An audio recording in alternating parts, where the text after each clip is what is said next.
from IFMA, the International Food Manufacturers Association, the Hospitality Hangout. Jimbo, I got to tell you, we got an amazing show over here. We are super excited. I got to tell you, I think our next guest you're going to find really interesting, Paul Levos. Levos? Second time. Levos. Well, we got Paul Levos here, okay? And I got to tell you, he's the CEO and president of United Food Service, and they use food buying. You're going to tell us all about that. But before you get into it, Jimbo, okay, let me take that, because we like to check out the facts. Yes. We like to know how did our guests become. Oh, that's his Fraser Crane moment. He's listening. But first, he's to speak. Then he's to listen. No, first I speak. First, you want to know, because you go to St. Lawrence University, right? Vice President of Sales and Marketing at CFM Food Distributors, Jimmy, for 10 years, right? Then you go into paper and food service. You're like that. You're like dealing with paper supplies and food service. You're doing the whole thing, right? But then he goes to United Food Service, right? Starts out in the bottom. He's in the shipping department, right? Shipping boxes, shipping, taping, moving. He's got the forklift. He's using the forklift, right? Works his way up, comes VP, and before you know it, VP, literally 6 weeks later becomes the president and CEO. That's how much of a rock star Paul is, okay? And becomes the president and CEO of United Food Service. So Jimbo, is this unbelievable? That's an unbelievable run. Right? So let me bring him in. I'm curious how much you got right there. Well, we're going to find out right now. All right, let me bring in Paul. Paul, are you here? I'm here. Paul, come on inside. There he is. He's sitting down. Ladies and gentlemen, here he is. Paul, President and CEO of United Food Service, Chairman of the Board, Mr. Paul Levos. Levos or Levos? You said it right. He was at the second time. Levos. But I answered to Levos. Don't worry. Yes. My brother's name's Peter. I answered to Peter. It's, here we go. You can call me both, so no big deal. Jimmy, got another great guest here. This is good fun. So Paul, did Chaz get that right? Your rise to from VP to president and CEO was a very aggressive. In my opinion, that's a nice run. Wow, there's a little more. He's right. Let me give you a little bit more context, though. So please. I spent the most of my adult life in broadline distribution. I always like to say, a Greek in the food business, there's a shocker, right? I grew up in hospitality. I always knew what I wanted to do as a kid. Wanted to get into distribution, and pretty much did every facet of broadline distribution. Like I tell people, I could fill a book of what I don't know, but I spent my whole life in that. I guess you should probably have a good handle on how it works. Yeah. We sold our company in 2010 to Maine's Paper and Food Service. And so that's how you worked over at Maine. That's how it works, yes. But you didn't like it very much, I can tell. Well, it's okay. There's just this being Jimmy. Yeah. Well, distribution, some people ask me today, would you ever like to get back into distribution? Before COVID, I would say absolutely not. After COVID, there's a tip in front of it, with distribution, because it's just so difficult, so dynamic. But for the couple of years I'd stay out of Maine's, I had a lot of folks come to me that wanted to put together a purchasing program. And, I heard the word GPO in my mind, and I always thought the value of a GPO was watered down. On the GPO stand for Group Purchasing Organization. See, thank you. Jimmy was going along nodding. He had no idea. And he's nodding and nodding. He's like, oh, yeah. You need somebody, right? You have no idea. You don't know who their name is, but you pretend like you do, So I said, look, if we're going to do this, it needs to change. It needs to be consolidated, coming from distribution. You don't need 10 different distribution partners. You need one. I do have a question for you. When I look at the independent operator landscape, okay, I see a $200 billion sector that struggles to compete with major change on purchasing power. And that's what I love about this show we're doing today, the theme we're doing today. As someone who's been on both sides as a buyer and a seller, how does UFSO level the playing field for independents when it comes to supply chain economics? And yes, I took liberties and quickly abbreviated United Food Service Operators as UFSO. Yes. Is he allowed to do that? He can do that because today UFSO. We do everything from point-of-sale systems to we make diapers for hospitals. So we're no longer United Food Service Operators. We're UFSO. So it's very simple. best people backed by best technology and consolidation at every level. And you're saying the sun's rays don't burn, don't brought to a focus. That's really it. And you're bringing a tear to the eye here. Look at, I mean, there's not a dry eye. Jimmy, I look out in this audience. There's thousands in this room right now. You heard. They're clapping right now, Jimmy. Not a dry eye. Not a dry eye. Yes, not a dry eye. It's unbelievable what's going on here. Oh, Jimmy. It was beautiful. Everyone's really was beautiful. Well, Jimmy, now you can ask your question.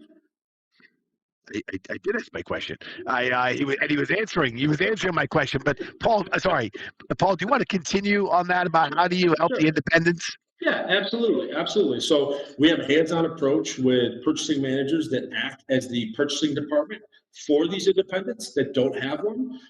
So we don't have a company where it's press 1 for this, 2 for that. We actually have a physical body, a professional there that's managing the supply chain, managing the order guide, managing all the different services that we provide from DirecTV to broadline distribution, wrapped up in our proprietary software system, and keeping it sustainable and consistent for the operator is, especially in this day and age when they're managing 5,000 other fire drills. Let's start with the employment or lack thereof of finding good quality folks. They want their goods to come in the back door, and they want to be confident they're coming in at the best service, quality, and price. And like we always say, where your back door is, where you get to is what we do every day.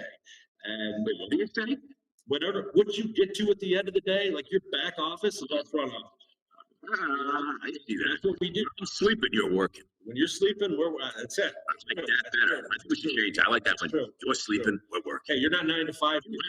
Neither are we, right? So, I mean, we're going to come up with a better jingle. We'll come up with something. So, Jimmy and I are thinkers. Giving them the technology that can give them that type of pinpoint accuracy, real time, in substitutions or price increases or pricing errors and different things like that automate the system, allow our people to do more with less, and that's keeping in fact with the Amazon effect today without being a totally digital company where they don't have a person that is their purchasing manager. A firm where you are the purchasing manager, you're making the little guy that can't afford it, doesn't need it. You basically are their purchasing manager. We have the purchasing managers throughout our markets. We have a national director that the purchasing managers report into, and they are the purchasing department. For our locations. In some cases, we coincide with existing purchasing departments, and in many cases, we are the purchasing department. Love it. I got to tell you, Jimmy, these guys are, you know what they're doing? They're making money for people. You know what I was thinking, Jimmy, isn't that your line? What is that Godfather line you love? Make money for your partners. Yeah, after that, Paul becomes your partner. It's one of the major Godfather rules. Make money for your partners. He lets you focus on what you're doing. You're making sure the guests are having a good time, making sure the recipes are good, the service, the staff. You're making everything's looking beautiful, and he's making sure that everything comes on time. It's fresh, it's delicious. You see, I was going with a David and Goliath theme for today because while I know these organizations, Food Buy can, UFSO can certainly help larger chains, there's no question to me, no question that for the smaller player, that is a great democratization tool, an equalizer that allows smaller firms to fight level the playing field, Jimmy. Level the playing field, fight above their weight because they got friends in high places. No Garth Brooks here, friends in low places, friends in high places. I love it. And as the big keep buying the small, and the big keep consolidating, whether it be PepsiCo or all these great companies, they're looking for a lot of volume at a low cost of acquisition. And the only difference between our locations and some of these brands is we all don't share the same name on the front of the house, but from the back of the house, we operate like the system of systems. I like it. There you go. Should we jump into, Jimmy, you want to ask him a question, or you want to jump into Survivor? One more question for our friend Paul. Again, because you only got one more. I'm the finance guy, so okay. I'm paying attention to how group purchasing organizations are revolutionizing cash flows for independents. Cash flows to our listeners. Again, there are certain businesses that we as restaurants go into, and sometimes we need the cash flow, even though if the margins are skinny, you need that cash flow. So, can you walk us through? Paul, how does UFSO's model help operators optimize working capital while still maintaining quality and consistency in supply chain? Because I think that's a big deal. It's a huge deal, especially at this day and age. There's several ways, but two that come to mind is when we are negotiating with our goods and service suppliers, we're not inflating the numbers we come to with rebates that the operator is getting paid with 4 months down the road. So essentially, they're getting paid with their own money. And sometimes we've seen that figure be as high as 10%. So imagine a vendor holding your money for 10% and then you getting it 4 months down the road and not getting clear transparency, not only at the distribution level, but at the manufacturer level, where that's coming from. With our relationship, our average cost of goods savings on an independent restaurant since I founded the company has been 15%.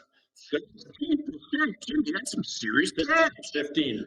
15. And let's say they were getting a 3%, 4% rebate, even a 10% rebate. They're still netting 5, but they're getting it immediately. So it's not built into the invoice where somebody else is working on their money for a trailing 4 months at the distribution level, at the manufacturer level, or what have you. So they're getting it off invoice immediately. That's number one. Number two, Jimmy likes that. Jimmy likes when you just mentioning invoice to Jimmy. He gets excited. it's clean, it's right there. He likes It's our model, and talking about food buy, food buy had embraced our model with our relationship and our manufacturer relationships together that coincide just for UFSO's model.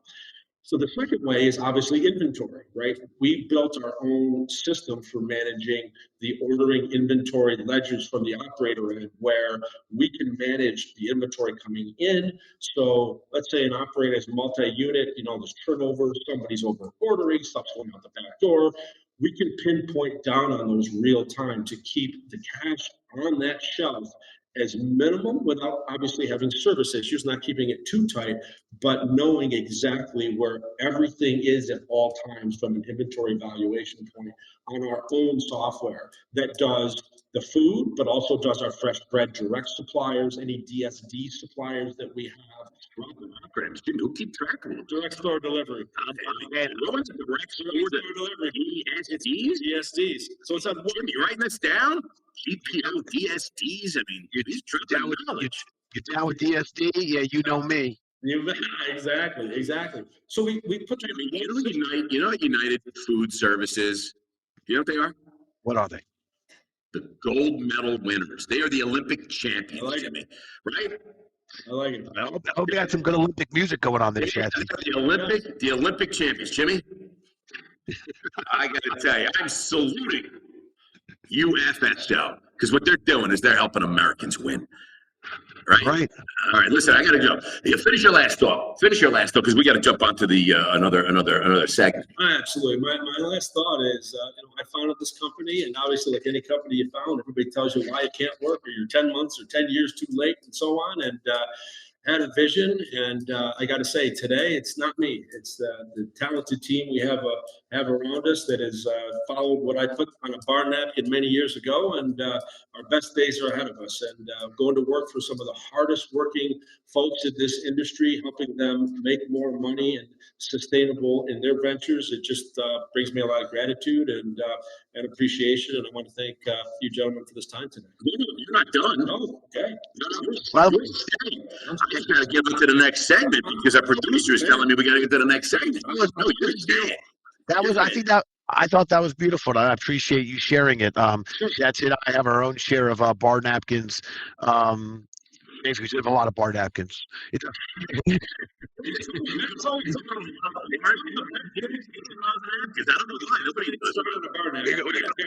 Writing ideas down. All right, listen. I want to kick off Supply Chain Survivor. This is a new segment we're doing in spirit of IFMA and our friends at Food Buy and USFO. So here we go. Paul, here's how it works. I'm going to give Shatsy 3 common supply chain disasters. I'm going to ask him to pick one that he believes gives him the biggest headache or he feels like talking about. And then I'm going to give you a chance of how UFSO can help operators in that particular nightmare. So Shatsy, here you go. Here are your 3 tragedies. I still don't understand this bit. I don't understand the segment. But okay. All you got to do is pick 1 of 3. Okay. All right. It's a lot. It's a lot. Okay, 1 of 3. Okay. All right. Challenge 1. Your primary protein supplier just raised prices 30% with no notice. I think that's going to pick that one. He doesn't like when people say it's ridiculous to me. Your distributor is suddenly out of your top 5 selling items. That's enough, dude. That would make me absolute bananas. Okay, and challenge 3: half your delivery shows up with incorrect substitutions. Okay. Look, there's not one of those that I'd be happy with, but if you give me incorrect substitution, if it's a substitution, and I could live with it for that day until I have, to get me through the night, or what I mean. I'll deal with it. But I got to tell you, Jimmy, the other two, like the raising the price with no notice 30%, that really is a problem.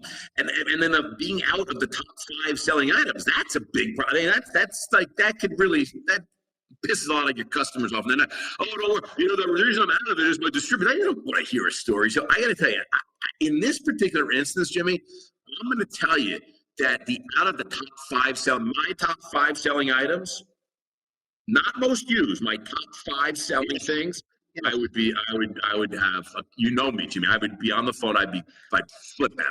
I want to know what will prevent that from happening. Before you freak out, Paul, he's going to be freaking out about his distributor suddenly out of his 5 top selling items. I'll be dropping 4-letter words, Paul, you've never even heard. And you agree, so you know what I'm talking about. I know. What is UFSO preventing or getting involved here? Can I ask a question with a question? Do I have 60 seconds? Do I have 60 seconds? You have as long as you like. I got to be at dinner at 7:30. Okay, good. Give me 90 seconds. I'll answer all 3. Yep. So I'll answer all three. So let's start with the 30% on the protein. Our contracted pricing at the manufacturer level is either a set price or it's set over a formula on a national market.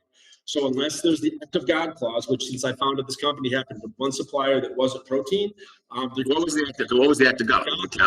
Is when the soybean market went through the roof, our oil company canceled the contract because the crushed soybean market went through the roof. Okay. So they can't just arbitrarily just raise the price. They consider it like a street customer. Well, they can, but not for you.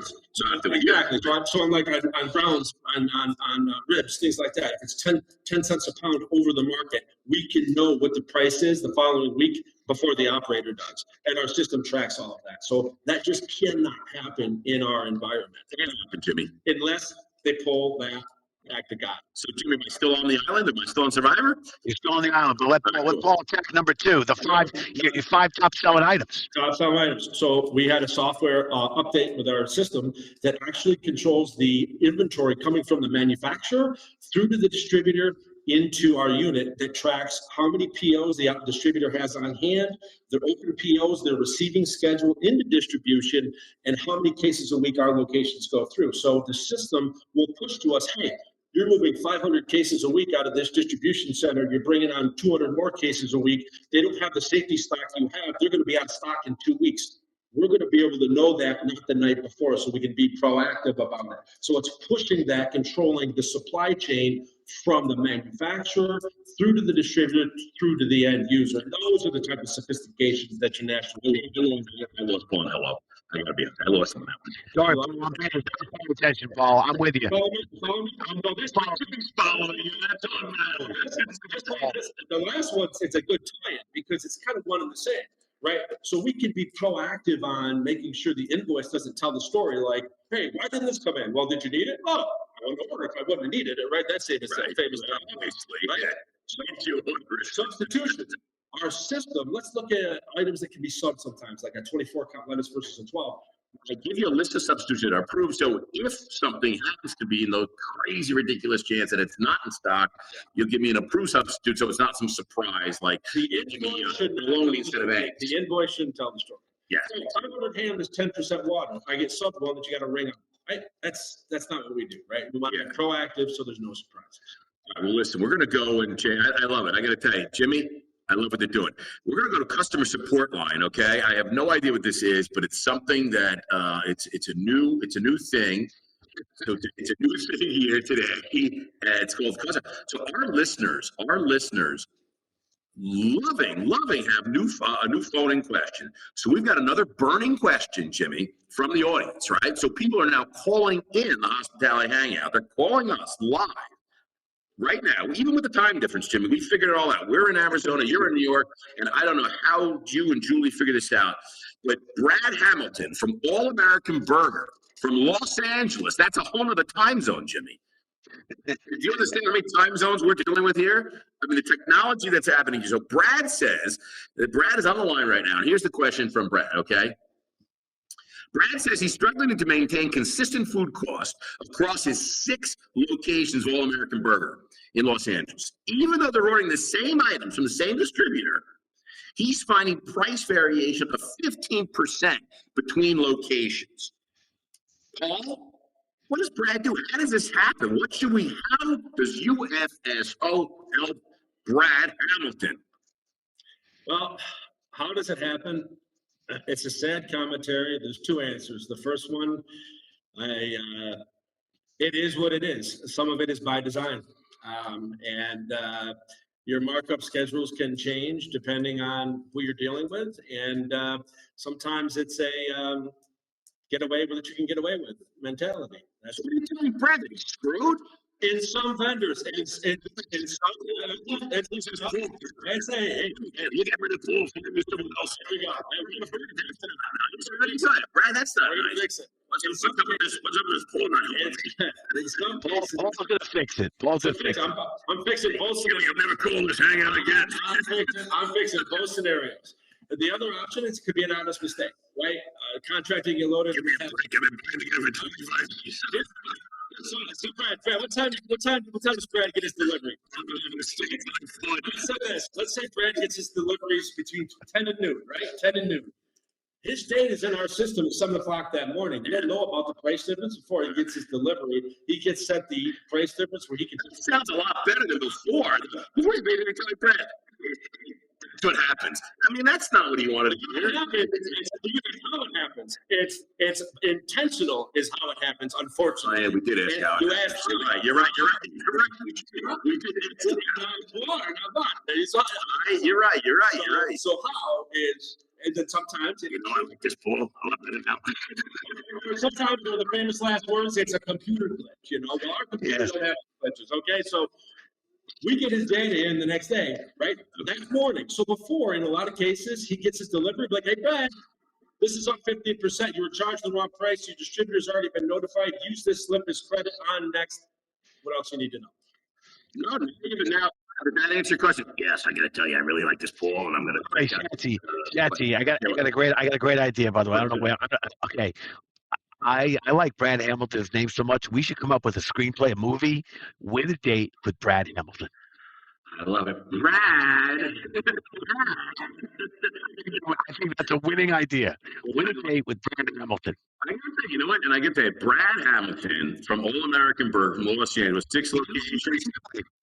And I gotta tell you, his problems have been solved. Yes. Never again does he have another problem. All right, let's just jump in. We're going to jump into a little branded quickfire, Jimbo, okay? Quickfire. Yeah, quickfire. Matthews on this or what? I can probably find it. I don't. I got tequila, though. All right, listen. Branded quickfire, Arizona edition. I'm going to ask you 5 lightning round questions. Are you ready? I'm ready. All right, here we go. I may have to restart the music because I think we're ending. All right, Jimmy, are you ready? I'm ready. All right. This is Quickfire IFMA edition. Here we go.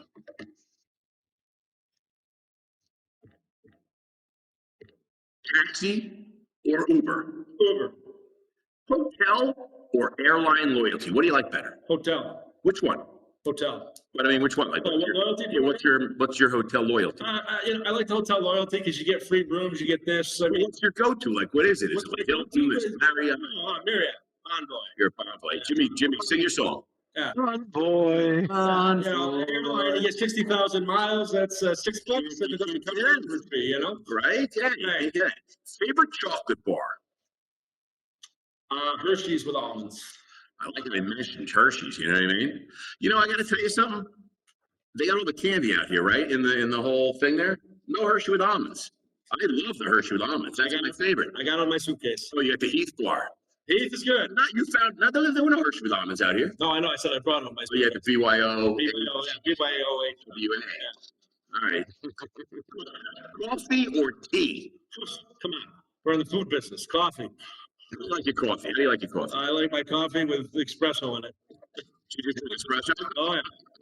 Really? I quit smoking, 100 pounds that I lost ago, but coffee, espresso, take me to my early grave if I give that up. I'm an iced tea guy. Jimmy, how do you like your coffee? I like it very much like Paul likes it. Give me my black coffee. Yeah, Yeah. yes. Jimmy, I want to taste my coffee. Jimmy asked me for a black hot coffee. I brought him an iced coffee with milk. He's like, what is this? I'm like, I don't know. It just seemed refreshing. All right. Speaking of Survivor, Jimmy, all right? If you were to choose, Paul, are you ready? I'm ready. If you were to choose Jimmy or I, okay, for the to make the challenge, you know, make fire on Survivor, you got to make fire, right? To see who goes, you know, who do you have better odds of beating to get to the finale? You know, at the end there at Survivor, you got to make fire. Like just one person, and the other two people got to make fire, and that last person goes, right? You know, you never saw Survivor? I've seen Survivor. I don't think you have. I have. There's no way. Look at me, I'm crazy. You're saying, who am I going to be with to make fire? That's why I'm preface. Jimmy, how many years you go to Brantley Camp? I'm 56 years old. I'm approaching year 49. 49 years of running. We both went to sleepaway camp. I was, Jimmy, 7? You were 7, right? Oh, yeah, I was a camper for 6, a counselor for 6, and they keep going back. And by the way, I don't want to sway the judges here, but Paul, I never lost a rope burning contest. Just saying. Listen, I already. Jimmy, I had you at home. That just puts you up at the top. What do you say? You're going with him? You're choosing me. I'm going with Jimmy. Really? Yeah. By the way, we said you said you're not crazy over Survivor. I didn't say you're crazy over Survivor. I just said you're crazy. He's choosing me. He's choosing me. I gotta tell you. He wants to stay warm. Yeah, exactly. I just want to say that you realize that Jimmy doesn't. You don't get matches, Jimmy. You use Flint. Really? I got to tell you, this was great. I got to tell you, we got some exactly. We got some serious knowledge dropping here at IFMA. I got to tell you, great time, Paul. This was absolutely fantastic. You are really, Jimmy and I love meeting people that are really helping operators, and you know what? You're helping operators, and you know what else he does? You know why, Jimmy? Not for the money. Not for I know why. He loves it. Loves it. No, That's why. yeah. Right? I don't wake up. It's not for the money at all. When you can realize that impact that you've made and you continue making it, that is worth far more any zeros than any dollar could provide me and this organization. So yeah, that's 100%. And I want to thank again you guys for what you do and bringing awareness around. We do nothing. Come on. We do nothing. And it's certainly inviting me on. And This is really solving problem. That's Jimmy. Right? Bring awareness. You know what? Got to take the village, Yatsy. Got to bring awareness to great companies like UFSO. Bring awareness. All right. Well, cheers, everybody. This was awesome. Thank you, Paul. Appreciate you, man. Thank you. Cheers, everybody. Thank you.